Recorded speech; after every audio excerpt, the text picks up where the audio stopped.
Welcome everyone. So in this current session we are going to discuss about machine learning. Okay, so that is another part of our data science course. So just to recapitulate, we have already discussed about collection of data, and then we have done some exploratory data analysis on it, and then we have done some pre-processing. Okay, so once our data is almost ready, then we are going to run some machine learning model on our data, and our purpose is to generate some predictions and outcomes from the data we got. Okay, so first thing is we'll do the introduction to machine learning. So what is machine learning? So far in our traditional algorithms we have given some input, and then we have written some logic. So whenever we executed any program, so that program takes that input parameter, and then the based on the logic that we have supplied, it executes that code for that particular set of inputs, and finally it generates output. So the code logic always remains the same, and based on the different set of inputs the output varies. So that is how our traditional algorithms work, but that is different from machine learning algorithms. So here, instead of doing only whatever is written, but here the algorithms try to work like a human. So instead of only executing logic, it gains some experience from the data it is getting, and based on that it changes its behavior, so that the outcome becomes close to whatever should be the actual outcome.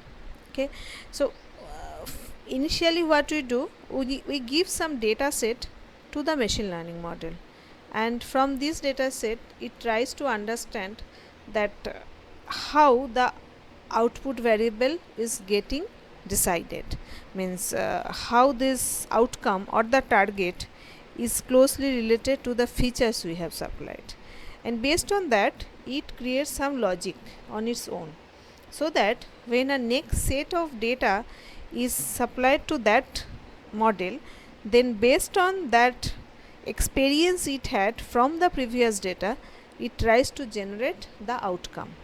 And if that outcome is very closely matching with the actual outcome, then we can say that the model training is quite good. But if there is a difference, if it is not actually matching, then what it does, the machine learning model, the algorithm, it again learns from the latest data set and it rectifies itself. Okay, so it is actually very much similar to human being.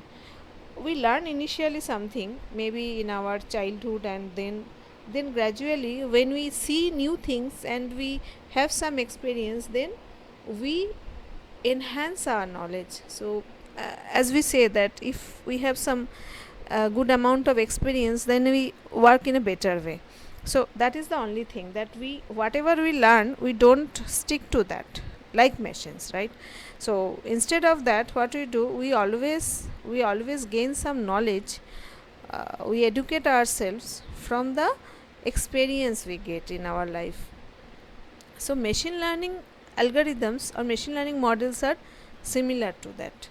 It not only works as only the logic supplied, based on that it does not generate outcome. Instead of that, it always tries to learn from the data set, from the training data it gets, and gradually it improves itself. So that is how machine learning algorithms work. Okay, so generally matrix and vector notations of data are used for machine learning model feeding. Okay, so already we have discussed about this training data set, validation data, and testing data. So now we will be able to more find some more relationship with those, with the models, as we go on discussing. Okay, different types of machine learning models and how they work, what are the different algorithms available. That way we'll try to enhance our knowledge. Okay, so very common examples are that we see every day, like in our mailboxes we always have a spam folder or junk mail folder. So that is there is no one sitting and doing that, deciding that for ourselves, but they are some programs which are written and which are actually automatically executing every time any mail is coming. So based on some features it has learned that if this type of features are there, then it can be a spam mail. So whenever some mail comes to our inbox, then that program runs and it actually tries to just check that how many features are there with that mail and how they are closely related to the spam characteristic or non-spam characteristic, and based on that our mail that it's saved whether in our inbox or our spam folder. Okay, then we have this self-driving car, that is also a very hot topic now, that already there are few cars which are getting tested for self-driving. So it's like all the, you can understand if you have some experience of driving a car, that when you are driving a car, then there should be some initial training we should take, that how to run a car, what are the components, and how I have to, you know, how I have to run them so that the car is working. But uh, if you have driven any car, suppose in particularly in your location in the congested cities in different parts of India, then you will be able to understand that the initial training is not always sufficient, because you will learn a lot when you are actually driving the car in the road, right? So we always call that, okay, that person is an experienced driver. What does that mean? That not only the theory, but he or she has lot of practical knowledge about driving. So that is very important. So actually what is now being done, that with testing, it's important that all these types of experiences that the car should have, right? Because when we drive a car, then always the theoretical thing is not working, because sometimes we know that when we are driving the car, all of a sudden some people may come just in the mid of the road. So we predict those things from our experiences and we drive accordingly. So these are some important things that we human do every day, knowingly or unknowingly, and now the machines can also do it. So why this machine learning came into picture? Because the world is now data driven, so there are huge amount of data generated every day, and the data is like it's not only structured data, it is most of the time it is unstructured data. So all types of logs are getting generated, all types of feedbacks are getting generated, there are lot of social media data every day, every hour, every moment, lot of data is getting generated, and we are trying to get some insight from those data, right? So when so many huge data is getting generated, we have a lot of good hardware, good software are available, so that data is generated everywhere from each and every person in the world. So just people are thinking that if we can just use those data and we can improve the systems, not only on a traditional way, but doing beyond the capacity of a general machine and making it like human. So that's why I told you that it has something to do with artificial intelligence. So we are actually, what we are trying to do, that we are trying to teach the machine in such a way that it will have its own intelligence, and from experience it can improve itself continuously, so that we get better result every time. Okay, now how we are going to do the approach, then depending on how these algorithms work, what type of data set we feed to them, based on all this we divide machine learning broadly in four categories. supervised learning, unsupervised learning, semi-supervised learning, and deep learning. And there is another branch that is called reinforcement learning, and that is sometimes referred as one subsection of deep learning. So we'll come to that one by one. So the first type of machine learning that we are going to discuss is supervised learning. So it is kind of learning under supervision. So you can say it's kind of classroom training. The best example is classroom training, that every day students come to the classroom and the teacher teaches them, and teacher knows that what exactly the students should learn, and as per the plan every day the teacher is teaching the student, and student is also learning according to them. So that is the one example, very good example of supervised learning. So actually what happens in case of machine learning in supervised learning branch, that the models are trained with a set of samples having the desired output signal or the label or the target. So here I know that okay, these are the features and this is the outcome. So that entire data set is present with me. So when the model is being taught, then it has all the features, that is the input set, and it has the possible outcome, means the actual outcome as well. So that is the output set. So both the things are available to the supervised learning model when it is getting trained. Okay, models learn from these already known results and make adjustments in their inner parameters to adapt themselves to the input data. So it's like kind of that you have some questions and you have the answer also available with you. So what you are doing, that you first try to solve the questions and then you are matching with the answers, that whether your answer is correct with the actual answer.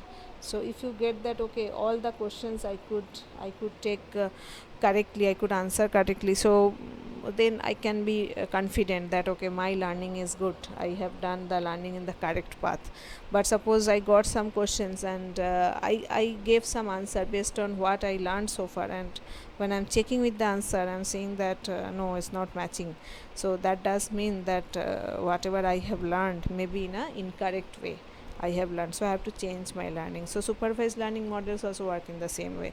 First it takes some training data with some output levels, then it learns accordingly, and then it takes some test data and it tries to generate some outcome based on the learning it has from the training data, and then it compares that predicted outcome with the actual outcome. And if it is matching, then we can say that okay, our models are working good. And if it is not matching, that means that maybe the model needs to rectify itself or needs to be trained properly with more set of data maybe. Okay, so supervised learning can be divided broadly in two divisions. One is called classification and another is called regression. So what is classification? Here basically we are working with some categorical data. Okay, so whenever we get some data, we divide them in multiple parts. So here you can see that I have some few circles and I have some plus signs, right? So these are the maybe two input parameters, x1 and x2, and these are the outputs generated. So what I have done, when I got this, I saw that these plus signs are mostly together and this red circles are mostly together. So I have put this line. So this dotted line means that now that output data set I have divided in two parts. So maybe this is the value I am giving, that okay, the outcome is y1, here the outcome is y2. So if the outcome falls in this region, then I am telling that okay, they are in the y1 class, and if the outcome is in this region, then I am telling that okay, the outcome is in y2 range. This is the y2 class. So I am just dividing the outcome in two types, two classes. Now this is a new data point that has come. So if the data point is here, that means that as it is in the left part of the dotted line, that means it is part of the y2 class.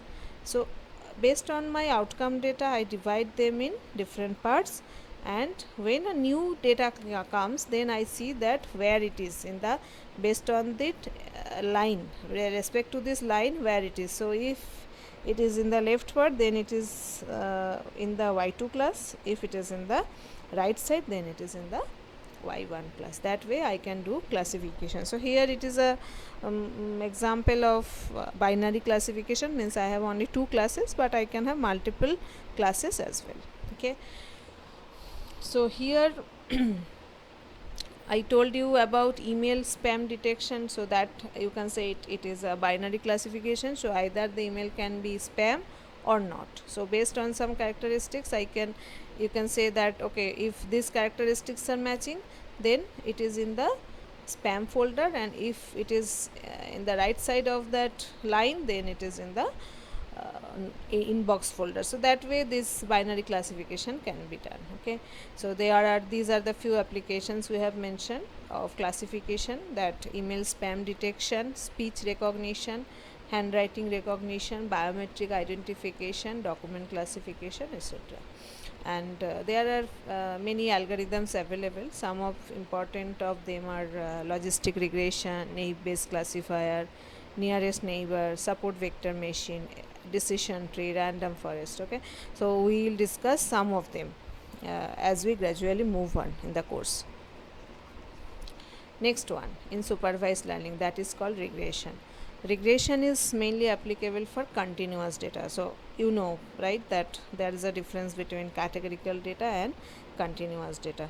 So suppose categorical data means only few types, right? So few possible values are possible, but continuous data means suppose your marks in the exam, so it can be from 0 to 100, anything, right? So that's a continuous data. So based on other features of the student, suppose there are a lot of features of the students mentioned, and then the marks is mentioned. So I can, here for simplicity, there are two input features, and based on that I'm just plotting the outcomes. Okay, for some of the training data I'm just plotting that okay, these are the two features, then where this outcome is plotted.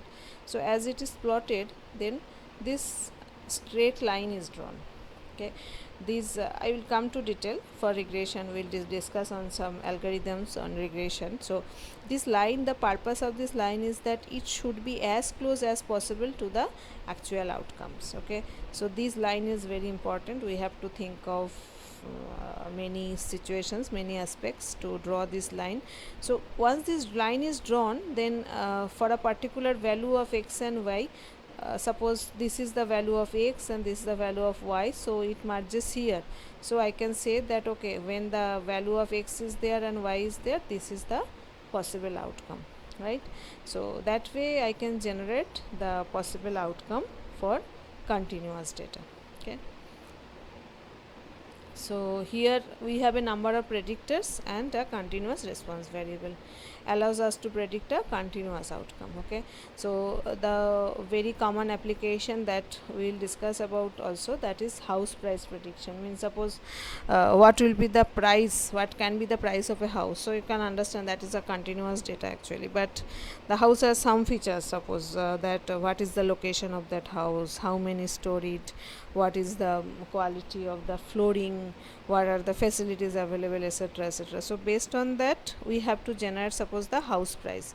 So in that case what we can do, we can draw, if we can draw some regression line based on the training data we have, then whenever I have a new set of data, the testing data, then I can put them in that graph, and based on that line I have drawn, I can predict that what can be the possible price of a house. Okay, so few algorithms are available for regression. These are called the linear regression, non-linear regression, decision trees, Gaussian process regression model, SVM regression, etc. So we'll discuss some of them. So we have discussed about the overview of supervised learning and under machine learning, and there are two types, classification and regression.